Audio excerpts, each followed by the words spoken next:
Thursday Night Football, Jets and Patriots. Patriots are sick. And you know why? Mike Vrabel and Drake May. This is how you win in the NFL. Head coach and quarterback. Okay, that's it. Oh, the hardest two things to find. Check this out. NFL owners have filed a grievance to stop the annual report cards. Jets owner Woody Johnson called them totally bogus and was the one behind it. These tests are bogus, okay? And also, I'm not a great test taker, by the way. The Giants obviously are going to be looking for their new head coach. And the defensive coordinator of the Green Bay Packers, he's been asked a lot about it. Why does he look exactly like Matt LaFleur? He's sitting in the interview with Matt. He goes, I love your haircut, man. Looks just like mine. All right, how about this? Jameis, after being announced the starter, I'm going to execute and just play ball, man. Like, this is something I've been doing since I've been 4 years old. Now I just get to do it in the greatest city in the world. I'm going to be saying it with my son. It's the greatest city in the world. Best personality I've ever seen in the history of mankind. So cool. What do you want to do? You want to start off with the negatives of the Jets or the positives of the Patriots? Negatives first. Always. All right. When we have something to look forward to. Give me the good news or the bad news. We're going to go bad news, okay? Well, the bad news is Justin Fields an NFL quarterback? Look at his stats in these last games, okay? You see this completion percentage? Can you see that? Okay. And his yards that he's throwing, he has thrown double-digit yards in 1, 2, 3, 4. Jeez. I did not realize he was doing that bad. Yeah, really brutal. And the fact that, like, people are making a joke. They're excited. He threw over 100 yards against the Patriots yesterday. These are running back stats for yards. That's crazy. Isn't that insane? Oh. So they are clearly Justin Fields is not a franchise quarterback. Some people are saying he's not an NFL quarterback at all. I hold the position. I think he's a solid backup, but it's like, Jets, why did you give him 2 years, $40 million? Because who are you even bidding? Who else is giving him that money? Who are you bidding against? Look at like the Colts gave Daniel Jones $14 million for 1 year, and the Jets gave Justin Fields $40 million for 2 years. It's just like so stupid. Why just sign him to a 1-year deal? And now they're stuck with that, and it's very, very bad. I will say this: the new they just did that trade with Sauce Gardner to the Colts, and they got those picks. And they also got A.D. Mitchell, okay? And I will, to give Justin Fields a little, Mike, to give him a little, what is the slack? That's the term we're looking for. A.D. Mitchell is supposed to be this great wide receiver. 6 targets, 1 catch, 10 yards, 3 drops. Let's check out his drops. Dang. Let's analyze his drops, okay? Here we go. Pass on 5 targets. It's through the hands again. He gets it over Spillane, who is blitzing, and it's right through his hands. Gregory takes his place, number 55. That's kind of a bad throw. That's hard. A little hard. Around him. Started with the Bears last year with Pittsburgh. Going deep down the left side. It's a great ball. Oh, dude. It's a great ball. That's a beautiful ball. See, sometimes Justin Fields. Oh my gosh, that's perfect. That's perfect. Right over your shoulder. Yeah. What is this? What is this? Okay. Yeah. Here's another. This was his. Okay. He's like droppy dropper too. Yeah. So we got to give Justin Fields.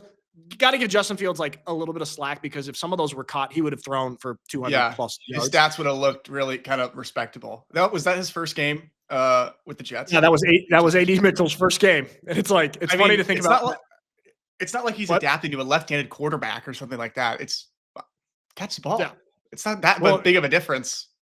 I haven't caught a ball in New York before, so it's kind of hard for me to adapt.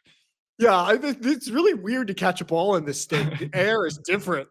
Have you seen those memes from Moneyball with the Jonah Hill character, like pointing at the blackboard and explaining to the Brad Pitt character as they talk about players? And people do that for A.D. Mitchell. They're like, this is A.D. Mitchell. He is an incredibly elite athlete, top 1% in the entire world of separating and route running and getting open. The only problem is he cannot catch the football. So it's just like such funny meme. I gotta follow those up.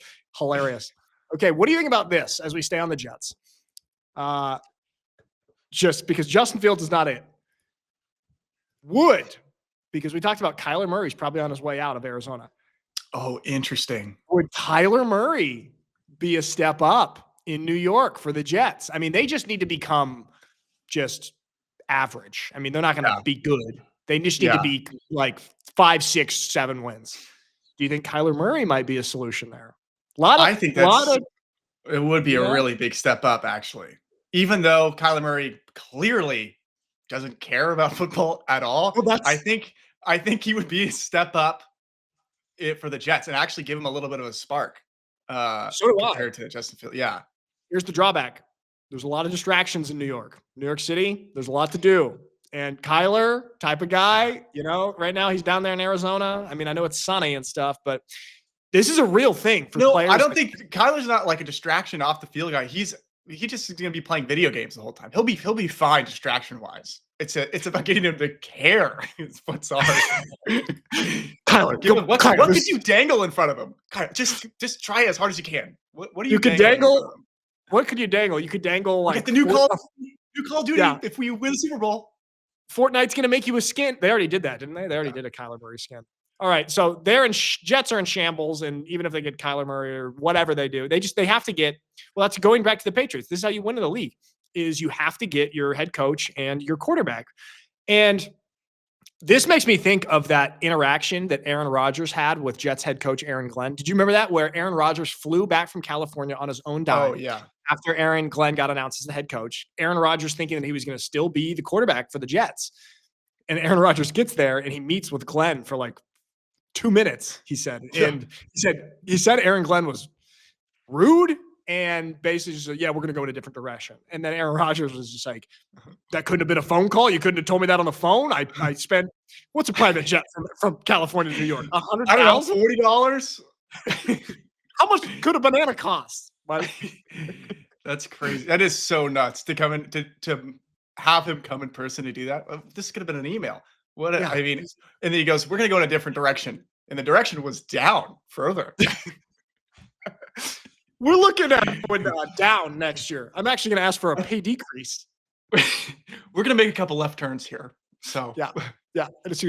So I don't know. It like we've talked about, it's tough with New York with the Jets to do anything well there. And why is it so hard to win for the Jets? What do you? I think the owner. I think Woody Johnson has a lot to do with it. Yeah. Speaking of Woody Johnson, all right, hold on. Do you know how the NFLPA, NFL Players Association, does that report card every year of the franchises, and they do like different categories, like how they treat the families, facilities, head coach, training staff, food, owner. Yeah. And Woody Johnson was the only owner to get an F in the owner category. Whoa. So you got an F, and check this out. NFL owners have filed a grievance against the NFLPA to stop the annual report cards.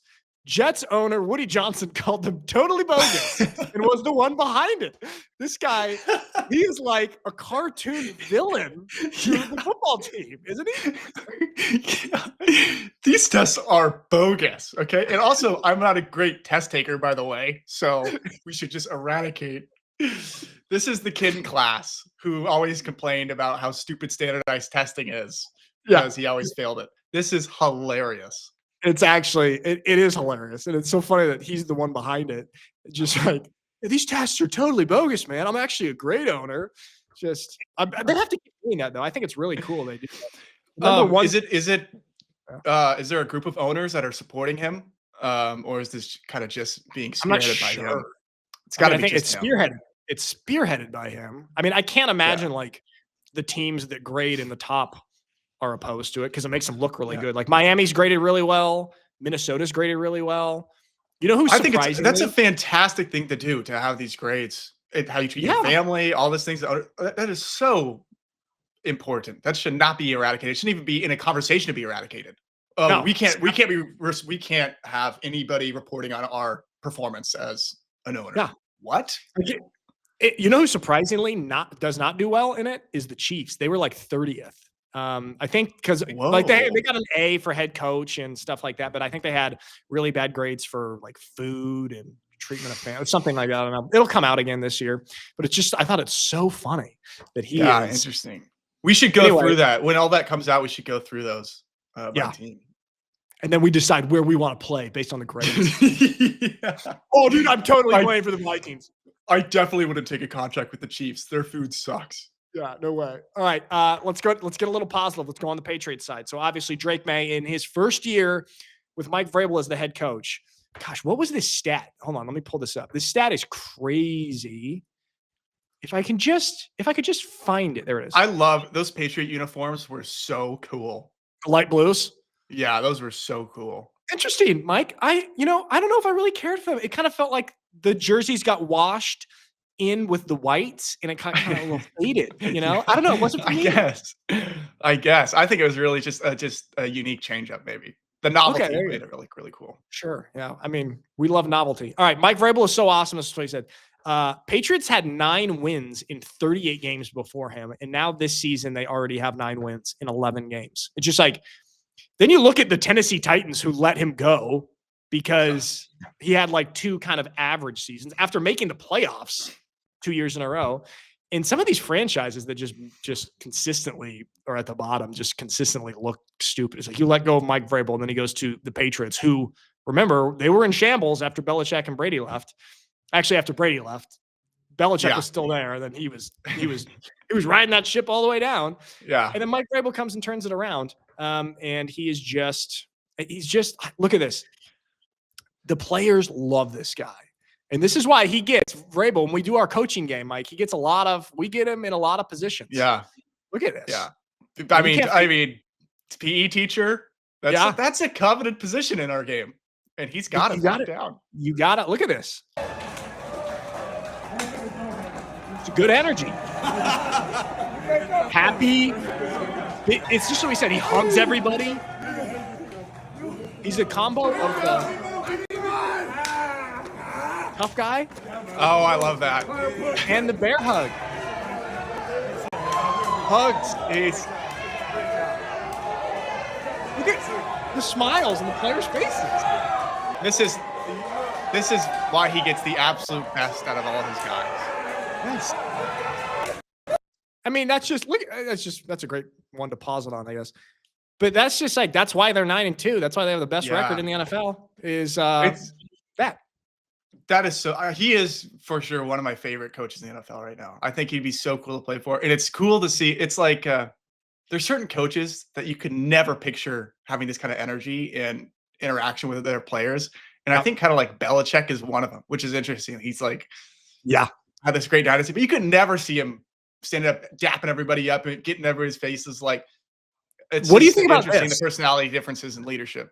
What do you think about this? So, like, the 2000s and the 2010s, I think the culture of football has actually shifted a lot since then to now, like in 2025, you can't just be that old school hard ass because everyone nowadays, they have all this power with their social media and everything. Yeah. And like, you can't just be the dictator head coach anymore. All the head coaches that we like that are kind of hard asses are also, they love their players, like a Mike Vrabel. They're hugging the Dan Campbells.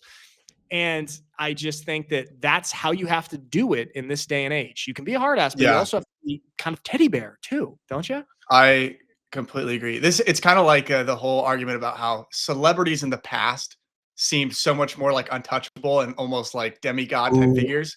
And now with social media, you realize, oh, these guys, they're all just people. Everyone's just people. The veil of the pedestal of positions of authority and power in society in general has kind of been lifted, and people are kind of judged more evenly, like almost like peers, because of social media. I think because you have so much access to behind the scenes, and you're like, oh, he's just a guy. He's just a guy who happens to be working in the head coach's office, and so that's all melted away. And so as a head coach, you can't really hide behind that the Wizard of Oz curtain of like, I'm a hard ass. I have all this power. You kind of feel like, yeah, I'm just a guy just like you. I played. Now I'm a head coach, but let's win. Like, that's why.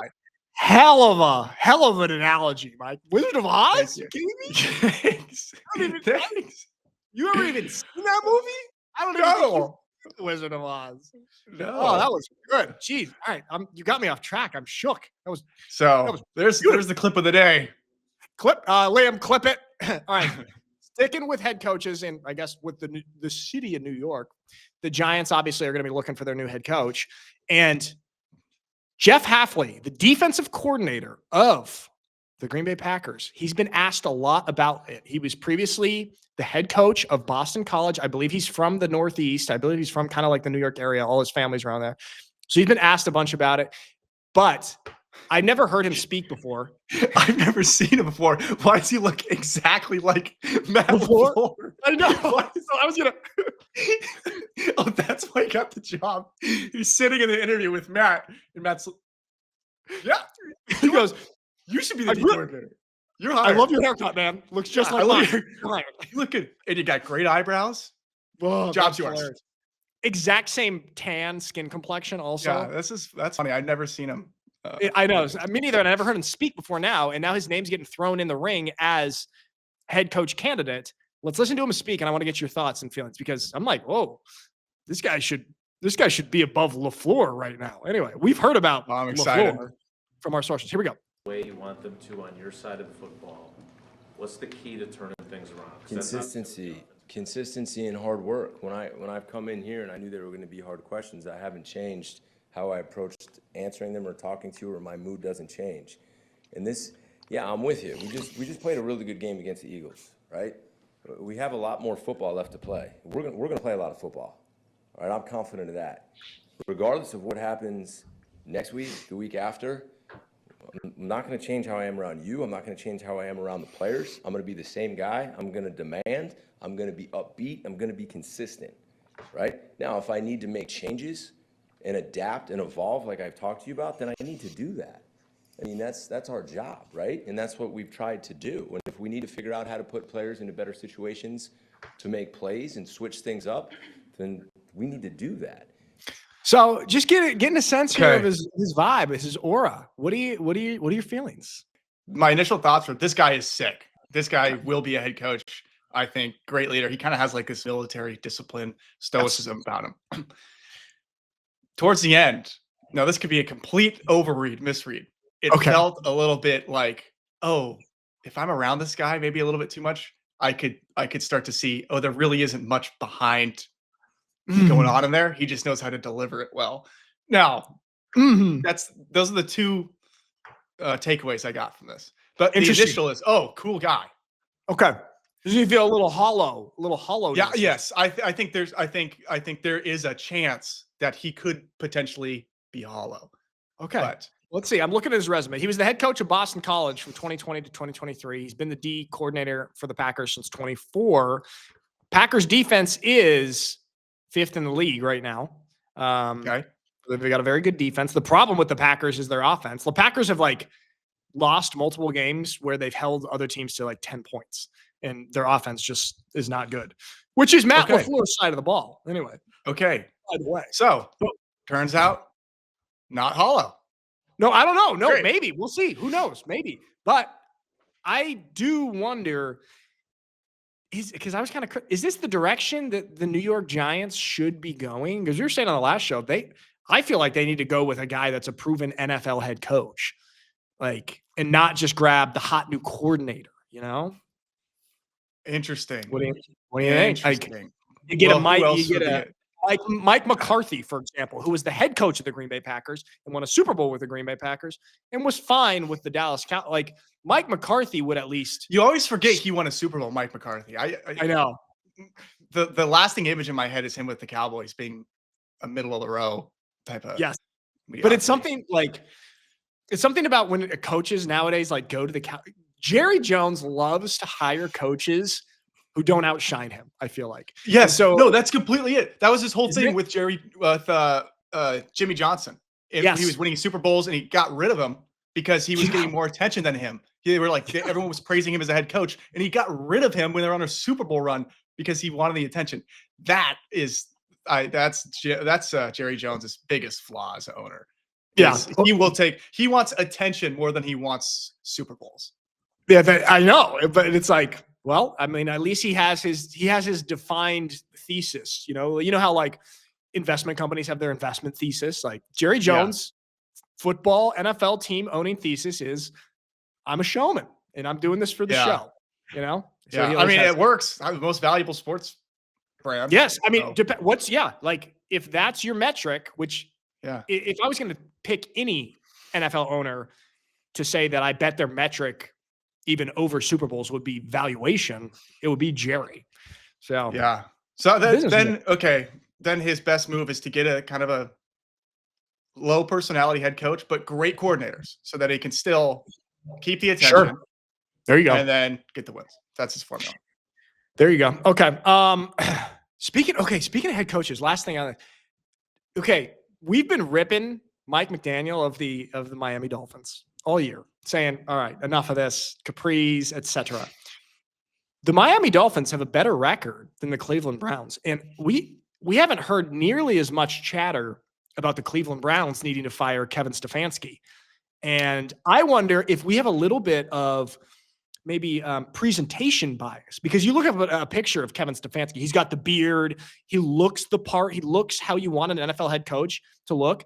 And all of a sudden, he's just getting passed over in this criticism, at least in a lot of circles. Whereas Mike McDaniel is getting a lot of it. And I wonder, is it because of how he conducts himself? Wow. Look at the numbers. McDaniel's better lately. That's a great point. Did you come up with that presentation bias theory yourself? That is good. That is a really good point. When you're a head coach who has a grizzled, bearded, gruff look, you're slower to be blamed, I think. For you have a longer leash. Yeah. Oh my gosh, that's great. That's a great theory. Yeah, we should do like a case study on this of like coaches that kind of have that look, that gritty look versus like the young cool look, It goes the same way with players though, too. It's like, true. Eye test. It's the eye test. It's the completely eye test. If you look like you get a lot of swag, you're going to get more opportunities and more chances to fail. Yeah, exactly. Okay. Well, we were talking about also who could be, people were saying throwing Marcus Freeman's name in the ring about possibly being a candidate for New York Giants. But we were talking about we thought that he fits way better in college. And I thought this take that this guy had was interesting. College coaches can only translate to the pros under the following conditions. They run a normal playbook. So like not a gimmicky Chip Kelly at Oregon playbook, like that. Mike Leach, air raid. Yeah. Their specialty isn't recruiting, it's development and strategy, because obviously in the NFL, like the recruiting aspect it essentially doesn't exist. Whereas in college, it's huge. I know now in college, because of the money and the NIL stuff, it is a little bit less. But what do you think about this take that is those are the types of coaches that could translate? I think that's fair. I think it's completely fair. And I also think that obviously with the NIL landscape of college football is that the bridging the gap between being a college head coach and NFL head coach is going to continue to shorten and just become an easier transition, because it's just more and more like the pros, and it is less recruiting. It's less, hey, I'm going to sit in here with your family and tell you about why you should come here. It's more, okay, show me the money. And interesting. Yeah. So think about this. So by default, they're going to be focusing more and more on their development and strategy, because recruiting is kind of, okay, that's take care of. It's just a numbers game now. Right. That's a great point. It is converging, especially now when like college programs are getting GMs, the college job and the NFL job. Okay. Of course there are differences right now, but if we keep going down this road, they're going to be getting closer and closer in what those jobs require. Whereas now keep going. No, go. Is Marcus Freeman, is he considered a great recruiter? Yeah. He's considered a great recruiter. And also you got to think it's also really like to recruit at Notre Dame. It's hard because of the admission standards. Like you have a smaller pool to recruit from. And I will say with a football school like Stanford being down right now, I think if he had to recruit against the Stanford that our brother Joey was playing at, like with David Shaw, when Stanford was actually like a powerhouse, intellectual brutality, then I think it would be tougher for him. But right now, they're the cream of the crop for if you're a smart recruit who's got, what are they doing nowadays? The SAT. Is it the 1,500 on your SATs out of 16? Yeah. You're going to Notre Dame. I don't know. And by the way, these tests are bogus. Standardized SAT, that's bogus. And we should reform that. I feel like you were qualified to own the New York Jets based on that personality. These are bogus tests. Do you think Lane Kiffin could work in the NFL? Hear me out. Think about this. We do continue to think that Mike McDaniel will be let go from the Miami Dolphins. even though we just talked about the presentation bias that he might be suffering from. Lane Kiffin to Miami. Okay. Maybe something there. Okay. I could kind of see that. He's like a Southern guy. I know Miami doesn't really count. His personality, if his personality, which is made for college, right, it would best translate to a Florida team, I think. Yeah. Or a Southern Although now that I think about it, he's kind of got that fun, cool, quirky vibe personality that Mike McDaniel has had, but Mike McDaniel has not been able to set. I do feel like Lane Kiffin can walk the line a little better than McDaniel, where he's like, he can be fun and cool and funny, but also be a hard ass and set the culture. Yeah, well, he's a little bit older and he's got a thicker build. That's true. The build. Can't forget about the build. Test. And I think Lane Kiffin, he had a stint in the NFL back in the day with the Raiders. It was bad. I could see him wanting to go and totally redeem himself back in the NFL. You like that? You like that? Yeah, that's really good. I love it. Totally redeem yourself. I don't know. I just think if you have a position like Lane Kiffin at Ole Miss, it's making great money. The money between being a big time college coach and an NFL head coach isn't that big of a difference anymore, right? And that gap's continuing to close too. So, I also just think coaching in college is so much more fun when you have a setup like that and he's doing well. Well, a lot of these big time college coaches are making more than NFL coaches. Like you see some of these guys, like Lane Kiffin shouldn't go take the job at like the Tennessee Titans, where he'd make probably a step down from what he's making at Ole Miss. Like some of these NFL head coaches are making like $3-4 million. And you look at the top level of college coaches, pathetic, isn't it? Poor. Yeah. The college coaches who are making 10, 11, 12. So everything, it's just interesting. All right. Greg Olsen had this interesting take. Okay. I wanted to show you. Okay. This is basically because like stats and all this stuff is coming into play more and more in football. Which team this graph is showing, sorry for those just listening, but which teams go for it when they should? Okay. And obviously the Lions here at the top of this, they go for it on like going for it on fourth down. They take advantage when statistically they should go for it on fourth down. They do that the best. The Eagles are up there as well. Surprising to see the Raiders up there. But then you look at the Steelers all the way at the right side. They never go for it on fourth down. And it's interesting because like a criticism of Mike Tomlin, all of his pro qualities, a criticism of him is he has maybe not adapted to the modern game as fast as some of these other coaches have. So with that, I wanted to show you what Greg Olsen said. He has this take that basically says this. He hates field goals. He's anti-field goals. So he says, as an offensive coordinator, I'm saying, sure, I've got 3 points, but I don't want to kick off to you. Kicking off stinks unless you score a touchdown. So I'm not going to kick a field goal because my 3 points is not worth giving you the ball at the 35-yard line. That's 30 yards of field position, and all I got was 3 points added. I'd rather you have the ball at the -5 and I don't get any points than give you the ball at the 35 and you're a first down and a half away from getting your 3 points right back. So it's interesting to see some of these like different takes as the game evolves, and also as we're seeing some of these new rules about like the kickoff rule. If we think there's going to be more developments in how teams play, like are we going to see some of these teams refuse to kick field goals and kind of look at the 3 points like, not worth it? What do you think about this kind of stuff? Interesting, right? That's really interesting. One, I am kind of surprised about the Steelers stats, never going enough, but also it kind of fits the mold of Mike Tomlin of just like, we're just going to be a winning team. We're not going to take these risks, unnecessary risks. Like but that's the difference is you have to take those risks. And I think they got to find a better balance between that. And he does completely seem like the type of guy who's going to be handed the analytics sheet because the analytics are there. He goes, I don't need that. Yeah. But you have to adapt to that. It's doing so much thinking for you that you don't need to waste your brain power thinking about all the contingencies of your fourth down, but just trust your guys. And then also if you just commit to doing it, like with enough volume, the statistics show how it will like in the long run work out. Also, but you can't dip your toe. Yeah. You cannot dip your toe because then you don't get the benefit of the statistical analysis. Yeah. Do you agree with Greg Olsen's philosophy? Kind of anti-field goal. Well, kind of, if you think about it like this, okay. All right. you kick your field goal, you get 3 points, and then you kick it off, and they're going to get the ball at the 35-yard line. Or maybe even now with the new kickoff return setup, we're seeing longer and longer kick returns. So say they start at the 40, 45-yard line, you get a first down, you get 15 yards, all of a sudden you're right back in field goal range, and they're going to kick it. Whereas, okay, say you have a fourth down on the positive 18-yard line, and it's 4th and 3.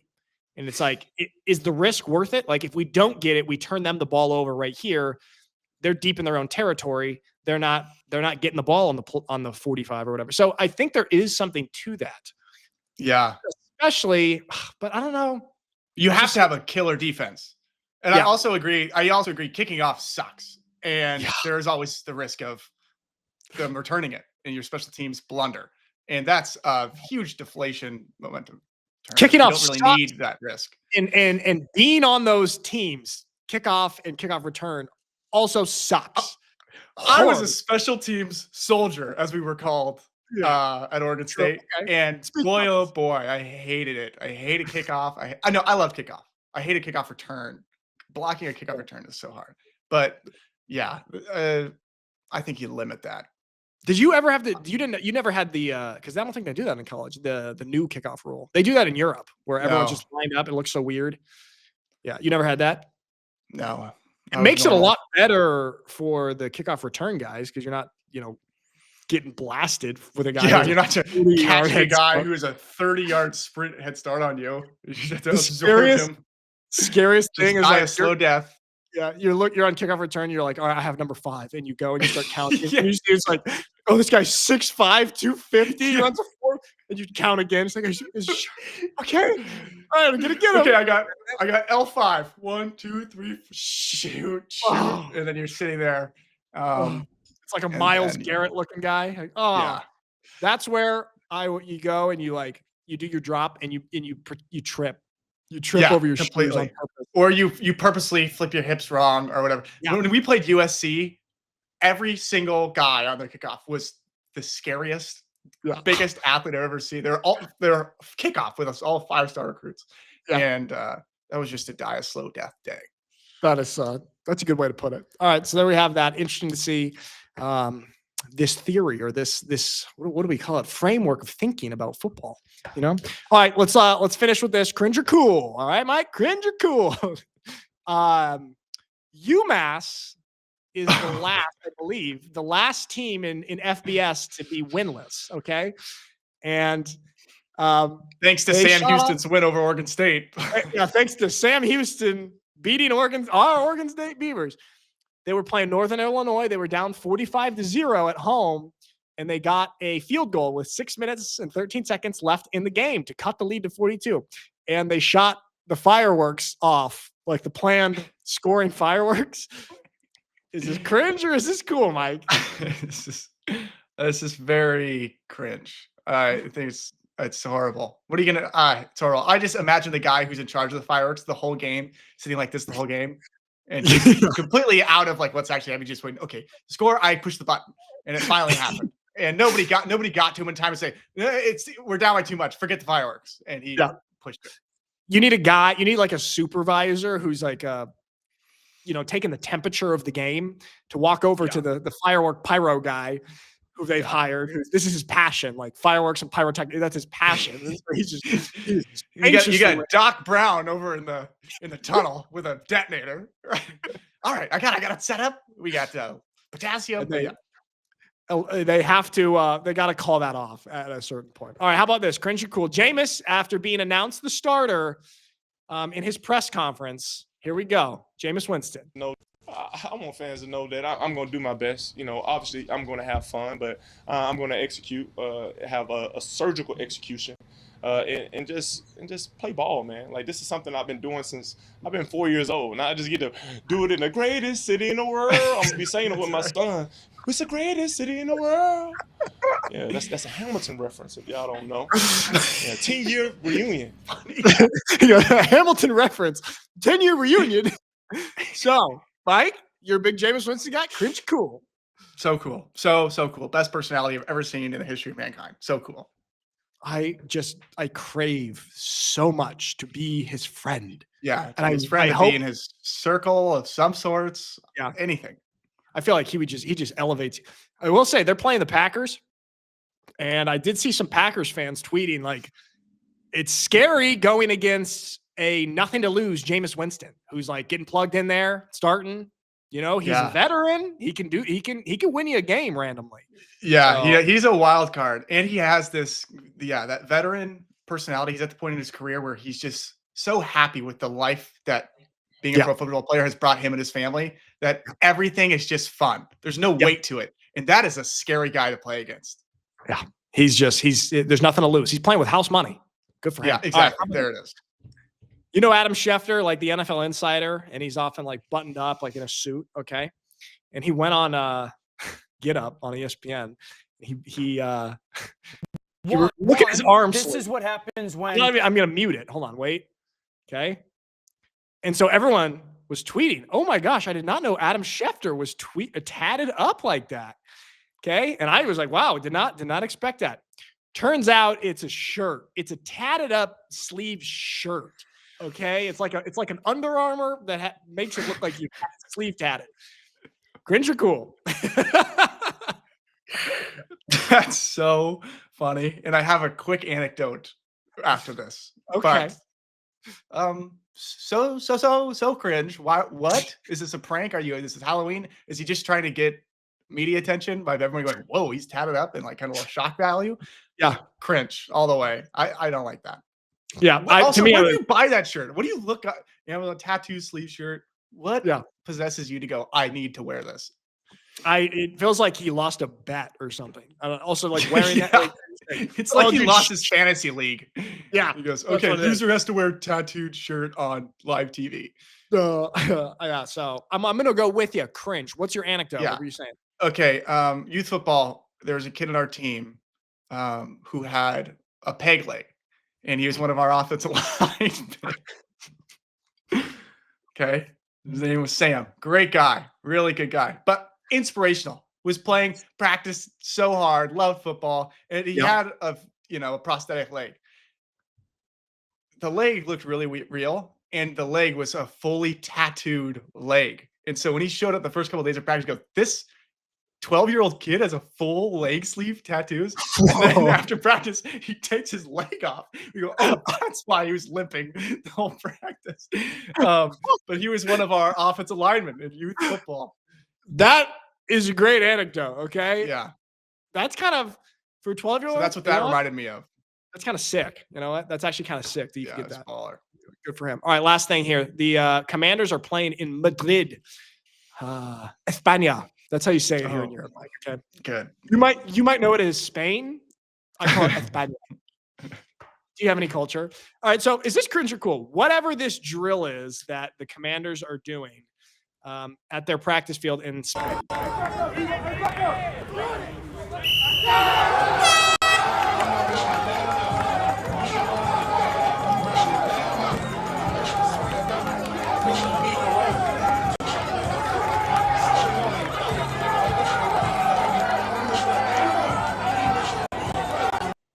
Okay.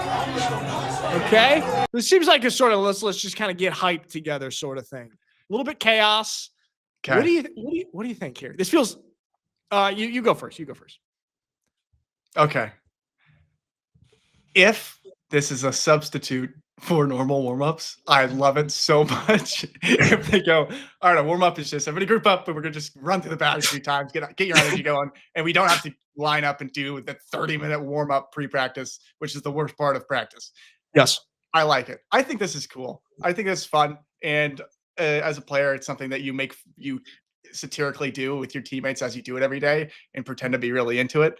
And I think it's a good little energy booster. Okay. I can see that. You know, I was going to say it feels very youth football to me. Yeah. But also, that's kind of good. Sometimes you need some of that youth football injected into the NFL. You need to remind these guys because it does, it gets to the point of a schlep, especially at this point of the season, and you forget how special it is that you're playing football at this level. And if you can inject a little nostalgia of youth football into it, I think it's always a good move. There it is, right there. There's a fine line. There's a fine line because then you can get a little silly. But if you keep it within the scaffolding, then it's good. And it's kind of fun, they're on the international trip playing in Spain, and good for them. Okay. So you think cool? Yeah, up to a point. It's cool. That was enough. That was right up to the line without crossing it. Maybe if they did a couple more back and forths and a little bit more something, then I'd be like, all right, cringe. Right up to the line there. So there it is. Okay. Side note, what do you think about warm-up lines in football and the obligatory high fives as you get to the back of the line? As you're doing your warm-up, and sometimes you have to cut your last rep short because the kid at the front of the line really loves the high five ritual. What do you think about the high five culture in warm-ups? I am very opposed to it. I'm fine if it's natural, but if it's voluntary, if it feels like it's obligatory, that's when it becomes a problem. I want to get my warm. I don't want to worry about making sure I give you the high five, and then I'm a jerk if I miss you because you're holding your hand out there. Timmy, and especially on game day, I get very compulsive. They're like, oh, I missed this guy's high five. I need to get the high five, or I'm going to get hurt. That's how my game day mind does. If I don't pick up this piece of garbage that I see, then I'm going to get hurt in this game. Yeah, it devalues the act of high fiving. You gotta save it for real moments. What do we have? Girls volleyball team? Yeah, you don't need a high five for every what you did, dude. You did the knee hugs. High five. Oh, quadruple. High five. Hey man. And also the gloves. You're wasting all your glove stickiness. Wasting the gloves. Well, if you have your gloves on during warm up, you got to figure it out. Okay, your gloves should not be. It should be on your face mask or tucked into your pants or your socks. Fair. Okay. Fair. Or if you're like me, a 1980s linebacker, you don't even wear gloves. Okay. Crazy. I know. All right. There it is. There we have it. Fun stuff. Some good games this weekend. We'll be talking about them on Monday. Thank you for watching, everybody. See you next time. Goodbye.